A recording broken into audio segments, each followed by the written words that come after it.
매월 첫째 주일은 주일학교 어린이들을 대상으로 설교를 하기 때문에 제가 초긴장합니다. 그래서 오늘따라 그래서 매월 첫째 주일이 되는 그날 아침은 이상하게 눈이 일찍 띄어져요. 그래서 4시 반인가 내 눈이 떠져갖고 잠이 안 왔습니다. 그래서 계속 오늘 이 설교 일단 문은 다 작성을 했죠. 어른들을 대상으로 한 건데 이거를 주일학교 어린이들 또 중고등부 학생들에게 어떻게 전할까 머릿속이 굉장히 복잡한 상태에서 쭉 이제 있다가 시간 돼서 일어나서 준비해서 왔습니다. 우리 한 가지 물어볼까요? 주일학교 다른 학생들도 마찬가지입니다. 한 주일 전에 설날을 지났습니다. 저도 아주 어렸을 때서부터 그 설날, 옛날엔 구정이라기도 하고 그랬습니다. 세배를 많이 했습니다. 그때 머릿속의 목적은 세배 돈을 얼마나 받냐 이거였어요. 지금은 그렇게 시시하게 생각 안 하죠? 그럴 겁니다. 세배를 할 때 덕담을 한다고 그러잖아요. 우리 어린이들도 하고 또 세배 받는 사람도 합니다. 이 세배를 하고 어떤 얘기했어요? 그렇죠? 말을 하죠. 어른들한테 세배한 다음에 어떤 얘기를 하잖아요. 대개는 새해 복 많이 받으세요 할 겁니다.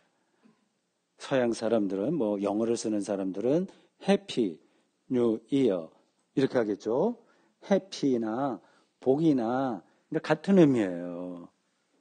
복을 받아라. 복 받기를 바란다. 그 뜻이에요. 한 주 전에 여러분들이 여러 사람 어른들에게 그런 얘기를 했을 거고 우리 어른들도 서로 이렇게 덕담을 나눴습니다. 그 해피 그리고 복 요 이야기를 예수님도 하셨어요. 근데 8가지로 하셨습니다. 그 마태복음 오늘 성경 읽을 때 보니까 예수님께서 이 산에서 제자들에게 그렇게 이야기를 한 거예요. 어떤 사람은 복이 있기를 바랍니다. 혹은 어떤 사람은 복이 있을 겁니다. 8가지 사람의 종류의 사람들에게 좀 우리가 복 받으세요. 새해 복 많이 받으세요. 해피 하기를 바랍니다. 라는 뜻과 비슷한 거를 말씀하셨어요. 그 단어가 특별합니다. 우리말 성경에는 쭉 우리말하고 그쪽 말하고 조금 어순이 달라요. 그래서 느낌이 좀 다릅니다. 요거는 시처럼 쓴 거예요. 그래서 운율이 있습니다. 요 각각 문장, 팔복이라고 하거든요. 팔복 들어봤죠? 8개 복이라는 아주 그 특별한 요 내용입니다. 근데 여기에 헬라어 성경으로 어떻게 시작하냐 하면 8개의 문장이 똑같이 시작합니다. 마카리오이, 이게 헬라어로 복이 있기를 바랍니다. 해피하기를 바랍니다. 복이 있을 겁니다는 그런 뜻입니다. 똑같이 나와요. 8개 요 말씀대로 있는 사람들이 예수님의 말씀에 따르면 행복한 거야. 근데 재밌어요. 8가지인데 어떤 사람이냐 하면 들어보십시오. 심령이 가난한 자. 돈이 많은 자가 행복하다 이렇게 얘기하지 않고 가난한 자. 두 번째, 애통하는 자. 막 즐거워서 노래 부르고 정신없이 그렇게 하는 게 아니라 오히려 애통하는 자. 거꾸로 됐어요. 이상하죠? 그 다음에 3번째는 온유한 자. 막 욕심을 내갖고 자기가 찾고 막 이렇게 경쟁해서 이기려고 하고 하는 것보다도 온유한 자. 이런 사람이 행복하다고 얘기해요. 거꾸로 됐죠? 그 다음에 4번째는 의에 줄이고 목마른 자. 아주 그럴듯하게 보이긴 하는데 요게 의에 줄이고 목마르다고 하는 말은 어떤 뜻이냐. 지금 불의한 것 때문에 고통당한다는 뜻이에요. 그런 사람들은 세상이 올바라지기를 바라잖아요. 그러니까 굉장히 어렵게 지금 살고 있는 사람이야. 억울하게 감옥에 들어갔다거나 억울하게 누구에게 속임을 당했다거나 뭐 그런 거죠. 그런 사람도 행복하다고 그래요. 우리가 생각하는 거하고 거꾸로 됐죠. 그게 계속 그렇게 나옵니다. 쭉 나와요. 예수님이 말씀하신 이 얘기가 진짜일까요? 아닐까? 가난한 사람이 행복할 수 있을까요? 요즘 많은 사람들이 그리고 이 세상에서는 그렇게 인정하지 않아. 가난한 사람이 행복하다고 절대 얘기하지 않아요. 가난한 사람, 여기 8종의 사람들이 있죠. 이 사람들은 다 비슷비슷한 거예요. 힘든 거예요, 지금 사는 게. 근데 그거를 압축해서 가난한 사람 생각하시면 됩니다. 오늘 세상은 이 가난한 사람들을 행복하다고 얘기하지 않고 너희들은 못나서 그렇지. 노력하지 않아서 그렇게 됐지. 뭔가 좀 부족해서 그렇지. 그렇게 합니다. 핀잔을 줍니다.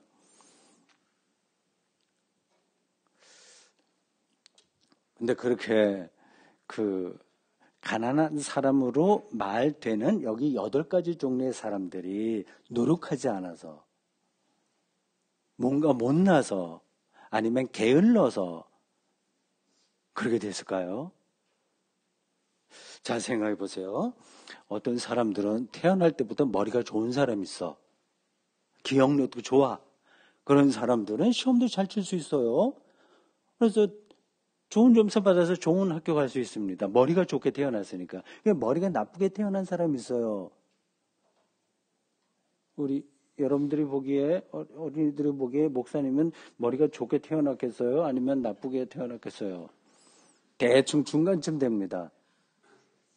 다행이에요. 너무 좋지도 않고 너무 나쁘지도 않고. 근데 머리가 좀 나쁘게 태어난 사람 있지 않습니까? 좀 IQ라고 보통 하죠. 그런 사람에게 너 왜 이렇게 시험 못 봤어? 이렇게 말하면 세상에서는 그렇게 이야기하지만 우리 하나님을 믿는 사람들은 그렇게 얘기하면 지금 좀 곤란한 거예요. 모든 사람들이 다 하나님이 창조한 거 아니야? 근데 머리 나쁘게 태어났다고 해서 네 책임이야 그러면 하나님에게 책임을 묻는 거예요. 또 어떤 사람들은 부잣집에서 태어나. 아예 태어날 때부터. 그런 사람들은 보통 부잣집에서 태어나는 거를 요즘 말로 표현하는 거 있죠? 그리고 가난한 집에서 태어난 사람들을 표현하는 게 있죠? 뭐죠? 알죠? 금수저? 흙수저? 예. 근데 그걸 어떻게 할 수가 없는 거예요? 가난한 집에서 태어나는데 그리고 가난한 나라에서 태어났는데, 그걸 갖다가 네 책임이야 이렇게 말해서 이렇게 핀잔 주고 하면 이건 하나님을 믿는 사람으로서는 참 잘못된 생각이죠. 그것만이 아니라 장애인들, 그렇게 장애인으로 태어날 수도 있고 나중에 장애가 된 사람들도 있습니다. 근데 경쟁력이 없는 거예요. 가난할 수밖에 없습니다. 세상은 이것저것 따지지 않고 네가 왜 못났냐, 경쟁력이 없냐, 왜 가난하냐, 이걸 그 사람의 책임으로 이렇게 미루고 삽니다. 자, 여러분들 주보 어린이들도 한번 보세요. 맨 앞 표지 보세요. 사진이 한 장 있습니다. 이 사진은 최민식이라고 하는 사진작가, 1928년에 태어나서 2013년에 돌아가신 분의 사진입니다. 이 최민식 선생은 우리나라를 대표하는 제1세대 사진작가로 사실주의, 그러니까 이렇게 추상적으로 사진을 찍지 않고 사실대로 그대로 찍는 그런 사람 대표자입니다. 1세대라고 얘기하죠. 평생을 걸쳐서 가난한 사람들을 주제로 작품 활동을 했다고 합니다. 그러니까 6.25 끝난 다음에 적극적으로 활동을 했으니까 뭐 사실 그때는 다 가난했죠. 주로 부산의 자갈치 시장 인근에서 사진을 찍었다고 합니다. 사진을 보십시오. 어린이들, 중고등학생들도 보십시오. 나와 있는 이 주인공이 나이가 얼마쯤 됐을까요? 아주 어리지는 않고 아주 크지도 않고 한 10서너 살쯤 됐을까요? 그렇게 보입니다. 목사님 눈에는. 뼈가 좀 등뼈, 어깨 쪽지 뼈가 나온 거 보니까 살은 별로 없고요. 머리를 보니 뒤통수에 있는데 이렇게 까졌어요. 여기에 고름이 났든지 아니 크게 누구한테 야구방망이로 얻어 맞아갖고 여기가 완전히 이제 머리카락이 없는 그런 상태가 되는지도 모르겠습니다. 그리고 뭘 깔고 앉았죠? 목발을 깔고 앉았어요. 그러니까 장애라고 하는 거지. 그리고 흰 고무신을 신었습니다. 우통을 벗고 있는 거 보니까 겨울철은 아닌 것 같고, 예. 이런 사람들을 지금 보기는 쉽지 않지만 보려면 볼 수 있습니다. 노숙자들과 이렇게 동량을 얻는 사람들이 여전히 있습니다. 이건 불편해, 이런 거 보면. 그렇죠. 이런 게 없는 세상처럼 우리는 살아요. 모든 게 텔레비를 보더라도 예쁜 것만 있어. 그래서 이걸 현실을 피하려고 합니다. 우리 부근에 없다고 하더라도 어딘가는 있어요. 다른 나라에는 또 더 많아, 가난한 나라는. 이런 사람들을 향해서 가난한 건 네 책임이야 이렇게 묻는다면 세상에서는 그럴지 모르지만 하나님을 믿는 사람으로서는 참 부끄러운 거죠.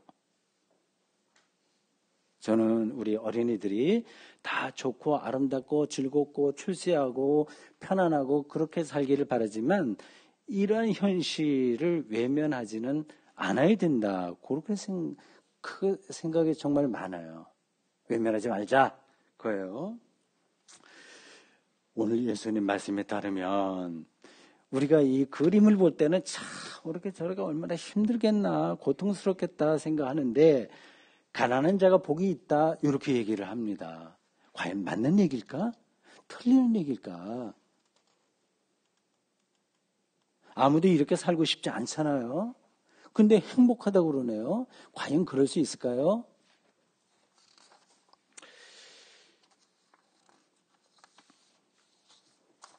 가난한 사람이 자포자기를 하지 않는 한 목사님 생각에는 두 가지 점에서 행복합니다. 행복할 수 있습니다. 두 가지 점에서. 하나는 이렇게 가난한 사람들은 새로운 세상에 대한 열망이 마음속에 가득하게 됩니다. 새로운 세상. 이렇게 경쟁력이 없다고 해서 사회에서 이렇게 막 내돌림 당하는 왕따 당하는 그런 세상이 아니라 뭐 좀 부족하면 부족한 대로 능력이 있으면 능력이 있는 대로 다 인간다운 품위를 잃지 않는 그런 세상이 오기를 간절히 바라는 거예요. 그걸 갈망이라고도 할 수 있고 열망이라고도 할 수 있어요. 그게 행복의 근원입니다. 그래서 이해가 안 될 수도 있을 것 같아요. 나중에 생각해 보세요. 새로운 세상에 대한 강렬한 열망. 이게 행복의 근원입니다. 이걸 다르게 얘기하지 않고 초기 기독교 신앙에서 그걸 우리가 알 수 있어요. 그러니까 초기 기독교인들은, 그러니까 우리 기독교의 어른들이죠. 처음 시작했던 분들은 예수님이 곧 오신다고 생각했어. 새 하늘과 새 땅이 온다. 그 말은 지금 바로 목사님이 설명한 새로운 세상이 오기를 간절히 기다렸다는 겁니다. 아주 그런 세상이 좀 와야 되지 않겠습니까? 더 이상 부자 나라와 가난한 나라가 이렇게 나누지 않고요. 또 잘난 사람과 못난 사람이 뭐 그건 어쩔 수 없이 그런 사람들이 있긴 한데 같이 어울려서 살아가는 세상이 와야 되지 않겠어요? 기독교인들은 그러한 세상을 강렬하게 바라지 않습니까? 바라야 되잖아요. 저는 우리 어린이들이 앞으로 공부도 잘하고 또 좋은 대학교도 가고 그래서 세상을 바꿀 수 있는 그런 위치에 가기를 바랍니다. 근데 어떤 세상을 바라냐가 중요한 거예요. 가난한 사람이 가난으로 인해서 더 이상 인간다운 품위를 잃지 않는 세상에 대한 그런 변화, 그걸 해야죠. 그런 쪽으로 자기의 리더십 그런 것들을 할 수 있는 사람으로 살아가야 되지 않을까요? 어떻게 생각하세요? 그렇죠?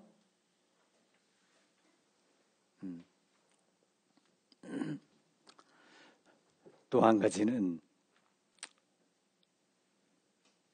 삶의 신비에 눈뜰 수 있습니다. 가난한 사람들은. 삶의 신비. 이렇게 말하면 좀 어렵죠. 이런 거예요. 그러니까 돈이 많고, 할 일이 많고, 뭐가 복잡하고, 친구도 많고, 또 자기를 따르는 사람도 많고, 그렇게 하게 되면 그것에 마음이 다 빼앗겨서 정말 중요한 것은 눈이 안 가요. 정말 중요한 게 뭘까 생각해 보세요. 어제 아침인 것 같아. 어제 아침에 목사님 사는 곳은 저 영천 부간면입니다. 시골이에요. 아침에 일어나서 창문 이렇게 커튼을 이렇게 젖히고 이렇게 봤더니 마당에 나무들이 몇 가지 있어요. 몇 개 있어요. 근데 나무 가지만 있어. 근데 약간 이제 밝아오는 그런 때거든요. 근데 그 나뭇가지에 뭔가 막 묻어 있는 거예요. 아주 반짝반짝한 정말 그 나뭇가지에 반짝반짝한 흰 색깔의 어떤 것이 이렇게 묻어 있어요. 뭘까? 설이야, 설이. 그 좀 두껍게 있었어요. 아마 요즘 날씨가 따뜻하니까 겨울 치고 낮에는 따뜻했던 공기가 밤에 차가워지니까 서리가 거기에 맺히는 것 같습니다. 완전히 그때 목사님 마음이 이건 내가 좀 천국에 와 있구나 그런 생각이 들었어요. 정말 새로운 거잖아. 늘 우리가 볼 수 있기는 한데 그게 보이니까 다른 건 걱정 이런 거 하나도 없어지고 아주 즐겁게 그걸 봤습니다. 그것만이 아니라 많죠, 그런 것들이. 근데 그런 것에 가난한 사람들은 눈이 뜨게 돼요. 그건 뭐 꼭 가난하다고 되냐, 안 되냐, 그런 생각을 할 수 있는데 그건 여러분들이 더 생각을 하실 바라고 영화 이야기 하나만 거기다 얘기해야 되겠네. 빠삐용이라고 하는 영화가 있어요. 그건 나비라는 뜻인가 봐, 프랑스어로. 그 주인공이 계속 감옥에 갇히는 거예요. 탈출하고 계속 감옥에 갇혀요. 얼마나 힘들겠어. 그러니까 가난한 사람인 편이야. 그러니까 그 사람은 그 사람 주변에 아무도 없고 감옥에 있으니까 말이죠. 어느 날 독방에 갇혀 있는 거죠. 어느 날 거기 어둠컴컴한 감옥에 작은 벌레 하나가 이렇게 기어가는 게 보이는 거야. 너무 놀라운 거예요. 재밌어요. 그 벌레하고 대화하고 굉장히 재밌게 그걸 느꼈습니다. 가난한 사람은 그게 보이는 거야. 그게 삶의 신비이고 그게 핵심이에요. 이걸 어떻게 더 설명할까? 알겠죠? 목사님이 설명할 능력이 없어서 그걸 다 놓치고 산다니까. 다른 것에 마음들이 다 빼앗기면 가난한 마음을 가져야 그게 눈에 들어오는 겁니다. 시인들이 그거를 보잖아. 그 시인들은 가난해, 늘 마음이.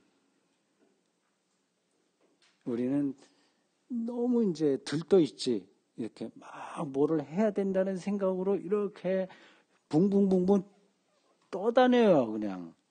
그러니 그런 게 어디 들어오겠습니까? 가난한 사람은 복이 있다.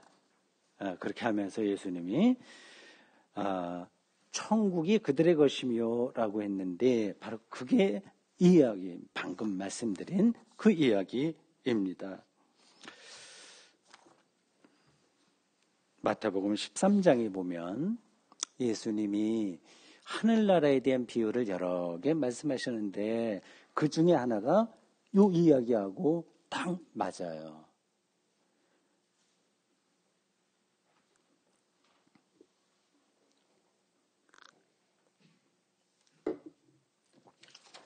마태복음 13장 44절에 이렇게 나옵니다. 천국은 마치 밭에 감추인 보화와 같으니 사람이 이를 발견한 후 숨겨두고 기뻐하며 돌아가서 자기의 소유를 다 팔아 그 밭을 사느니라. 보세요. 재밌죠? 이야기요? 재밌죠? 이 이야기야. 그 소유를 다 팔았다고 그래. 가난하게 된 거야. 가난하게 돼도 이 사람은 괜찮아. 왜요? 밭에 묻힌 보화를 봤거든. 숨어 있어, 거기에. 그러니까 하늘나라의 비밀, 아까 삶의 신비라고 그랬죠? 그런 것들을 이렇게 그게 눈에 들어오는 사람들은 소유를 다 팔아. 그러니까 거기에 좌우되지 않고 세상을 앞으로 길지 않아요. 우리가 사는 시간들이 그거를 정말 재미있게 사는 거예요. 보물의 마음이 가게 되는 거죠. 그러니까 가난한 사람이 그러니까 불행하지. 가난하면 완전히 아무것도 못하고 저쪽 뭐 해외 여행도 못하고 좋은 집에도 못 살고 그건 당연히 그거는 불행하지. 착각인 거야. 착각. 우리 이제 다른 이야기로 머릿속에 계속 그거를 세뇌당한다고 그래요. 이제 편하게 얘기하면 길들여지는 거예요. 자, 이제 거의 다 이제 설교를 마쳤습니다. 주일학교 설교는 15분 이상 하면 안 되는데 벌써 22분 했어요. 자, 가난한 사람이 복이 있다. 하늘나라가 그들의 것이다.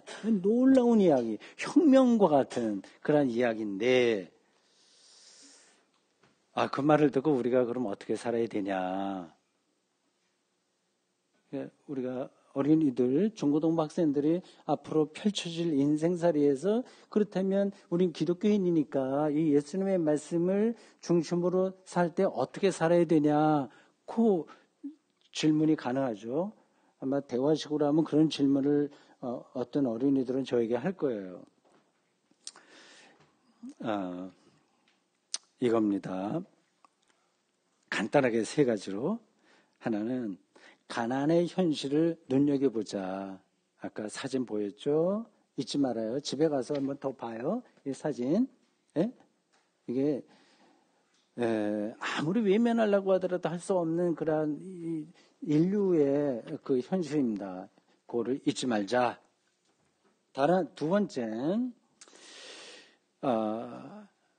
다른 가난한 사람들을 좀 눈여겨보자. 비슷한 얘기긴 하네요. 특별히 저 목사님의 입장에서는 가난한 북한을 좀 보자. 밉잖아. 못났고 그냥 때만 부리는 것 같고.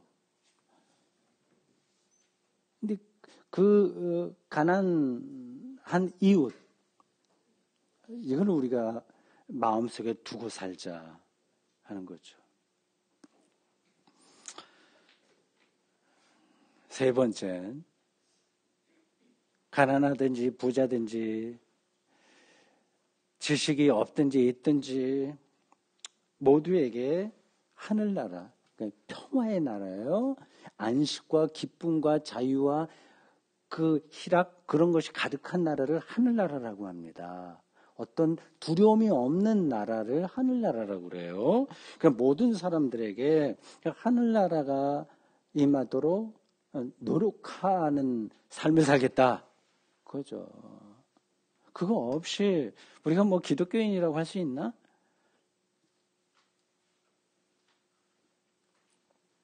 자, 우리 주일학교 중고등부 학생들에게 양해를 하나 구합니다. 마지막 설교 문에 한 문장이 있어요. 한 문단. 요거는 어른들을 위해서 마지막으로 한번 읽을까 하는데 괜찮겠어요? 네, 하세요. 대구 샘토교회는 가난한 교회입니다. 그렇지만 우리 중에 어느 누구도 우리 교회가 종말론적 공동체로서의 품위를 잃었다거나 비굴하다고 생각하지 않을 겁니다. 부자 교회가 되기 위해서 몸부림치지도 않습니다. 부자 교회를 부러워하지도 않습니다. 가난하기에 신경 쓸 일이 많지 않아서 오히려 좋은 점이 많습니다. 재정적으로 여유가 생긴다면 우리 자신을 위해서가 아니라 하나님 선교에 좀 더 적극적으로 나설 준비는 되어 있는, 그야말로 깨어있는 교회입니다. 그렇습니다. 부족하면 부족한 대로, 넉넉하면 넉넉한 대로 우리가 하나님 나라에 집중하기만 하면 복된 교회로서, 즉 존재의 기쁨을 아는 교회로서 부족할 게 없습니다. 개인의 삶도 이와 마찬가지라고 저는 생각하는데 여러분은 지금 어떻게 살고 계십니까? 아멘. 기도하겠습니다. 주님, 오늘 팔복에 대한 예수님의 말씀을 같이 나누었습니다. 우리가 받아들이기가 쉽지 않은 가난한 자가 복이 있다. 심령이 가난한 자의 복, 하늘나라가 그들의 것이다. 우리가 지금 다 이해가 되지 않고 하더라도 이 말씀을 마음의 중심에 두고 살아가도록 저희를 붙들어 주십시오. 가난한 자가 더 이상 하나님이 창조한 인간으로서의 품위를 잃지 않도록 우리들에게 하늘나라를 향한 투쟁과 연대감을 허락해 주십시오. 예수님의 이름으로 기도합니다. 아멘.